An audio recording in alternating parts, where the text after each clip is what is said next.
हम चारों दोस्त असाधारण अनोखी क्षमता वाले हैं।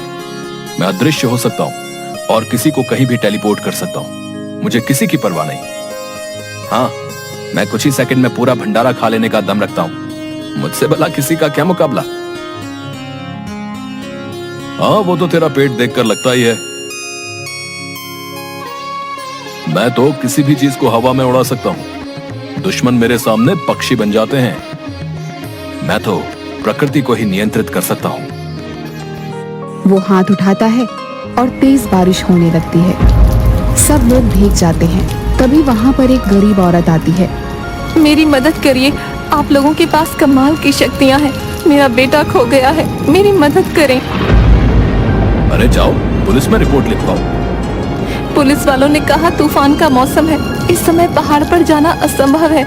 तभी आपकी बातें सुनी कि आपके पास शक्तियाँ हैं। मेरी मदद कीजिए, वरना मेरा बेटा खो जाएगा। आज तक किसी ने हमसे मदद नहीं मांगी, क्यों ना आज इसकी मदद कर दें। ठीक है, तुम बताओ, तुम्हारा बेटा कहाँ से गायब हुआ था? सोनगिरी की पहाड़ियों से।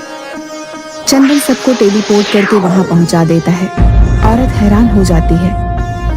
हाय दैया, हम यहाँ कैसे आ गए? चंदन भैया, हमारा बेटा यहीं पर था कि तेज तूफान आ गया और बेटा गायब हो गया। अरे वाह, यहाँ तो मीठे फल हैं। चलो, मेरा काम तो हो गया। लगता है यहाँ भयानक तूफान आया था, तभी तो इतने सूखे पत्ते जमीन पर हैं। अरे, कुएं से आवाज आ रही है। लगता है तुम्हारा बेटा अंदर गिर गया है। वह हाथ ऊपर करता है। पानी की तेज धार कुएं में जाने लगती है। ऊपर तक पानी भर जाता है और औरत का बेटा बाहर आ जाता है। पहली बार ये बात पता लगने पर गांव में उनकी बहुत बड़ाई होती है, बहुत इज्जत होती है। चारों पहली बार मिली इज्जत से इतना ज्यादा खुश होते हैं, इतने ज्यादा प्रभावित होते हैं कि वे आपस में प्रण करते हैं। हम आज से अपनी शक्तियों का इस्तेमाल सबकी मदद के लिए करेंगे और समाज की सेवा में लगाएंगे। एक दिन वह सभी गांव में लगे मेले का आनंद ले रहे होते हैं।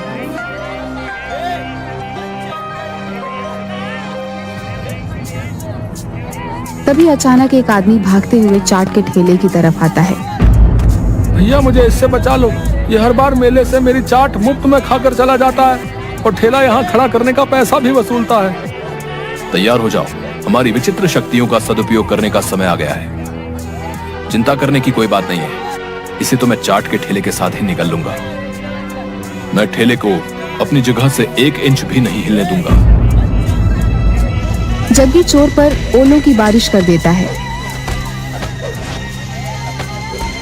रोहित चोरों को पकड़ लेता है और चंदन उन्हें जेल में टेलीपोर्ट कर देता है। चंदन, आशीष, रोहित और जग्गी, तुम लोगों ने बहुत अच्छा किया। ये चोर 2 सालों से जेल से भागे हुए हैं। हम कब से इन्हें पकड़ने की कोशिश कर रहे थे। तुम्हें महाराज की तरफ से इनाम मिलेगा। इसके बाद सेनापति महाराज को सारी बात बता देते हैं। अगले दिन महाराज उन्हें मिलने के लिए बुलाते हैं। तुम चारों मित्रों के पास जादुई क्षमता है। अगर तुम इन्हें बुद्धिमानी से इस्तेमाल करोगे तो हमारे राज्य पर कभी कोई दुश्मन युद्ध नहीं कर पाएगा। लेकिन याद रखना, अगर तुम कोई गड़बड़ करते हो तो इस पूरे देश को खत्म होने में भी समय नहीं लगेगा। महाराज, आप बिल्कुल भी चिंता ना करें। हम कभी भी अपनी शक्तियों का उपयोग गलत काम के लिए नहीं करेंगे। हम देश की सुरक्षा के लिए अपनी शक्तियों का उपयोग करेंगे। हम हर काम सोच समझकर और मिलकर करेंगे और मिलकर खाएंगे भी। सब हंसने लगते हैं। इसी तरह कुछ दिन बीत जाते हैं। एक दिन जब राज दरबार में महाराज सबके साथ मंत्री बैठक में बैठे होते हैं, तभी वहाँ एक जादूगर आता है। अरे वाह, यहाँ बातें चल रही हैं। जरा हमें भी तो बताओ, क्या बातें हो रही हैं? कौन हो तुम? तुम सबकी मौत। चले जाओ यहाँ से, समझ गए दुष्ट व्यक्ति? मैं जाऊंगा, बिल्कुल जाऊंगा, लेकिन तुम्हारे प्यारे महाराज को लेके। ये सब तुम क्यों कर रहे हो? हम तो तुम्हें जानते तक नहीं। अरे, तो इसमें क्या बड़ी बात है? लो, मैं अभी बता देता हूँ। मैं हूँ जादूगर विनाशक। तुम चाहे जो कोई भी हो, हमारे पीछे क्यों पड़े हो? हम तो तुम्हें जानते तक नहीं। तुम बड़े लोगों के लिए कितना आसान होता है ना सब कुछ भूल जाना। जब मैं छोटा था तब तुम्हारे इन्हीं प्यारे महाराज ने खेलते खेलते एक तीर चलाया था जो जाके सीधे मेरे पिताजी को लगा था। सिर्फ इस राजा की उस हरकत की वजह से मैंने अपने पिताजी को खो दिया था। और तुम लोगों को देखो, तुम्हें तो याद तक नहीं होगा कि तुमसे ऐसा कुछ भी हुआ होगा। क्यों? सही कहा ना? आज से लेकर अपनी मृत्यु तक तू भी अपनों के लिए तरसेगा। जैसे मैं अपनों के लिए तरसा, वैसे ही तू भी तरसेगा। देखो, मुझे इस बारे में कोई जानकारी नहीं है, लेकिन अगर यह सब मेरी वजह से हुआ है तो मैं तुमसे दिल से माफी मांगता हूं। वाह, माफी मांगकर बचना चाहते हो? ये जो तुम अपने लोगों के बीच महान बनने का नाटक कर रहे हो, बंद करो इसे, समझे?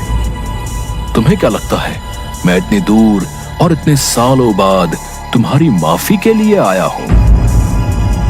तो क्या चाहते हो तुम? तुम्हारी मौत। जैसे मैं अपने पिताजी के लिए तरस रहा हूं, वैसे ही तेरे लोग भी तेरे लिए तरसेंगे। जबान संभाल के बात करो जादूगर, वरना आज तुम्हारा आखिरी दिन होगा। तुम मारोगे मुझे? शक्ल देखी है अपनी? इतनी देर से देख रहा हूं, बड़े उछल रहे हो। लगता है तुम्हें सबक सिखाना ही पड़ेगा। बड़ा आया मुझे मारने वाला, अब घूमता रहे हर जगह। ए सुनो, तुम में से कोई भी मेरा मुकाबला नहीं कर सकता, समझे? और ना ही तुम्हारे वो चार मूर्ख जो उन मामूली सी शक्तियों के बल पे उछलते रहते हैं। मैं महाराज को कैद कर लूंगा, देखूं उसे कैसे बचाते हैं ये चार जोकर। चंदन सफलतापूर्वक महाराज के साथ अदृश्य हो जाता है। तभी वहां पर वो चारों आ जाते हैं। हम मूर्ख हैं तो तू महामूर्ख है, समझा? एक ही बार में खा जाऊंगा तेरे को, समझा? और डकार भी नहीं लूंगा। ओ मोटे, पहले अपना पेट संभाल, तब बोलियो। बोल कम, थूक ज्यादा रहा है। आशीष हवा का एक बवंडर बनाता है। जादूगर विनाशक तेजी से उड़ता हुआ ऊपर चला जाता है। मेरे प्यारे प्रजावासियों, ये चारों हमारे देश के रक्षक हैं, जो हर दिशा से हमारे देश की रक्षा करेंगे। अब आप सुख की नींद सो सकते हैं। अब विनाशक हमारे देश में तबाही नहीं मचा सकता। चारों तरफ खुशी और तालियों की लहर दौड़ पड़ती है। सभी अपने अपने घर चले जाते हैं। रात को महाराज को अपने कमरे में एक दर्पण दिखाई देता है। ये दर्पण, ये कहां से आ गया? महाराज, ये मैं हूं। लो, मैंने तुम्हें कैद कर लिया। वह महाराज को अपनी जादुई शक्तियों से बनाए गए जादुई बुलबुले में फंसा देता है। मुझे इस बुलबुले से मुक्त होना है। मुझे बाहर निकालो, मुझे बाहर निकालो। मैं तुम्हें लेकर जा रहा हूं। देखूं तुम्हें तुम्हारे रक्षक कैसे ढूंढते हैं। पूरे शहर में यह बात फैल जाती है कि महाराज सुमेर सिंह जादूगर द्वारा अपहरण कर लिए गए हैं। यह खबर चंदन, रोहित, आशीष, जग्गी के पास भी पहुंचती है। ऐसा लगता है कि जादूगर ने राजा को किसी गुप्त जगह में रखा हुआ है। तभी तो अभी तक सैनिक भी महाराज का पता नहीं लगा पाए। मुझे लगता है कि उनका पता उनके महल से ही मिलेगा। हमें देर नहीं करनी चाहिए दोस्तों, चलो महल चलते हैं। चंदन, पहले हमें महल पहुंचा दो। चंदन उन्हें अपनी टेलीपोर्ट करने की शक्ति से सीधे महल में पहुंचा देता है। हे भगवान, आज सुबह मैंने काजू बादाम वाला दूध नहीं पिया, इसलिए मेरी शक्ति थोड़ी कम हो गई है। हम लोग गलत कमरे में टेलीपोर्ट हो गए हैं। इसके बाद वो चारों महाराज के कमरे में पहुंचते हैं। यहाँ तो सब सामान्य लग रहा है, लेकिन चंदन, अगर सब सामान्य है तो महाराज कैसे गायब हो गए? सैनिक, कल रात महाराज से मिलने रात को कोई आया था क्या? नहीं रोहित जी, कल रात मैं ही पहरा दे रहा था। महाराज के कमरे में जाने के बाद यहाँ कोई नहीं आया। ठीक है, तुम जा सकते हो। कुछ तो है जो हम नहीं देख पा रहे हैं। पूरे कमरे की जांच करते हैं एक बार। कुछ तो ऐसा मिलेगा जिससे हम महाराज तक पहुंच पाए। चंदन, हम टेलीपोर्ट नहीं हो सकते क्या? सीधे वहां मैं बस टेलीपोर्ट वहीं तक कर सकता हूँ जहाँ का मुझे पता मालूम हो। अब क्या करें यार? तभी जग्गी का हाथ पास रखे शीशे पर पड़ता है और शीशा उसे अपने अंदर खींच लेता है। अरे ये जग्गी कहाँ चला गया अब? अरे गया होगा किसी काम से। तुम अपना काम करो, हमें जल्दी ही पता लगाना होगा कोई सुराग, समझे?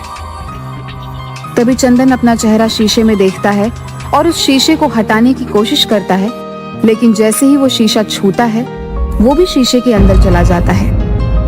अब ये कहाँ चला गया?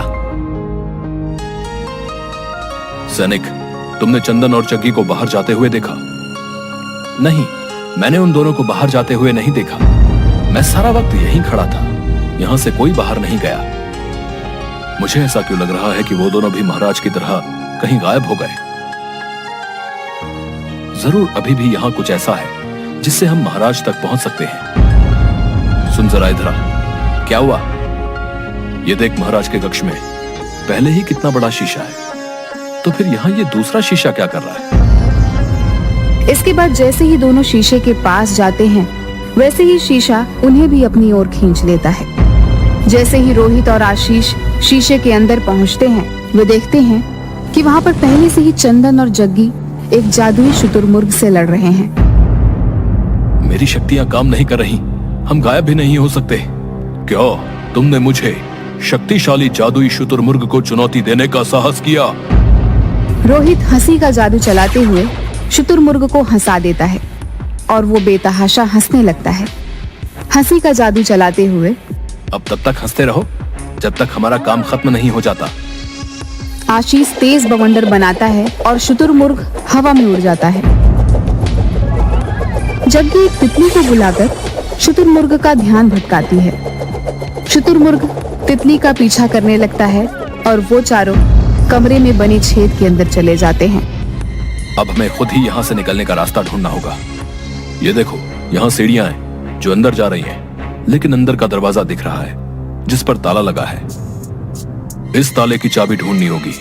जग्गी, तू कुछ कर सकता है क्या? रुक, मैं देखता हूं। आंखें बंद करता है।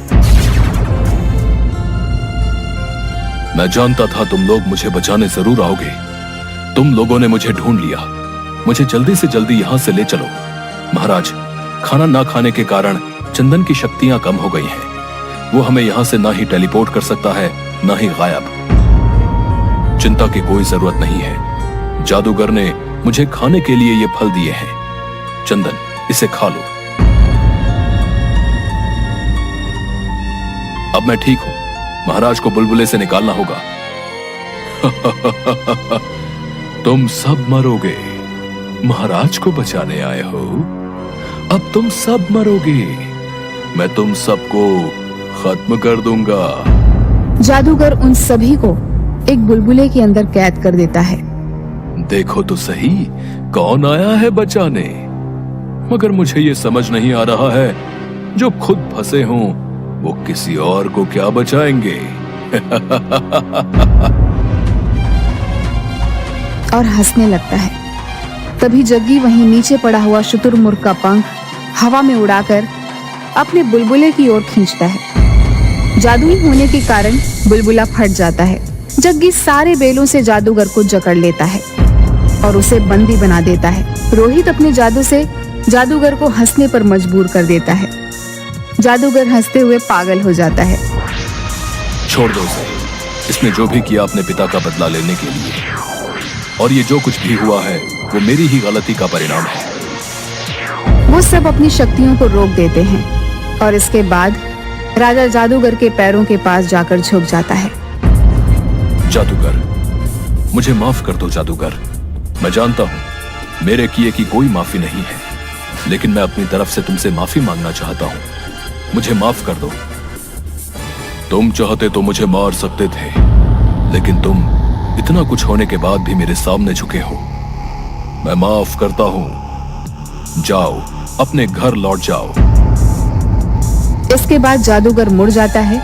राजा उसके कंधे पे हाथ रखता है। इसके बाद जादूगर मुड़कर राजा को देखता है। आज से तुम्हारा जब भी मन करे तुम हमारे राजमहल में आ सकते हो। हमारे महल के दरवाजे तुम्हारे लिए हमेशा खुले रहेंगे। मैं तुम्हारे व्यवहार से खुश हुआ राजन। अब मैं चलता हूँ। चलिए, घर पर सब हमारा इंतजार कर रहे होंगे। चलो, कब से बढ़िया खाना नहीं खाया। आज राजमहल में मेरी तरफ से दावत होगी। जितना मन करे उतना खाना, समझ गए? ये मेरी तरफ से तुम्हारे लिए। सब हंसते हुए चंदन सबको टेलीपोर्ट करके घर पहुंचा देता है। अरे वाह वाह, आखिरकार हम अपने घर आ ही गए। महाराज, आप लौट आए। तुम चारों ने तो कमाल कर दिया। हम और ये राज्य तुम्हारा ये एहसान कभी नहीं भूलेंगे। हाँ, सच कहा तुमने। हमारी जान बचा के तुम सब ने हमें तुम्हारा ऋणी बना दिया है। हम बहुत खुशकिस्मत हैं कि हमें तुम्हारे जैसी प्रजा का राजा बनने का सौभाग्य मिला। तुम चाहते तो अपनी शक्तियों का गलत इस्तेमाल भी कर सकते थे, लेकिन फिर भी तुमने सच्चाई का रास्ता चुना। हमें गर्व है तुम पर। महाराज, ये तो हमारा फर्ज है और हम कभी नहीं चाहेंगे कि लोग हमें एक बुरे इंसान के रूप में जाने, क्योंकि हम एक चैन की जिंदगी जीना चाहते हैं। किसी भी ऐसे डर में नहीं रहना चाहते जिसमें हर वक्त पकड़े जाने का भय हो। हाँ महाराज, डर डर के जीने से अच्छा सुकून की मौत मर जाना बेहतर होगा। महाराज, हम चारों हमेशा आपके साथ रहेंगे। अब मैं क्या कहूं, सब तो तुम तीनों ने कह दिया। लेकिन महाराज, मैं फिर भी कुछ ना कुछ जरूर कहूंगा। इन तीनों ने जो कुछ भी कहा, मैं उन सभी बातों से सहमत हूं और मैं कहना चाहता हूं कि हम हमेशा आपके साथ हैं महाराज, चाहे वो सुख हो या दुख। मुझे ये सब सुन के बहुत खुशी हुई। चलो, अब दावत खाने नहीं चलना, बड़ी भूख लगी है। शाम के वक्त सब लोग दावत खाने लगते हैं। महाराज के वापस लौटने की खुशी में उत्सव मनाया जाता है। जग्गी पूरे राजमहल के ऊपर फूलों की वर्षा करवा देता है। ये हमारी आज की जीत के लिए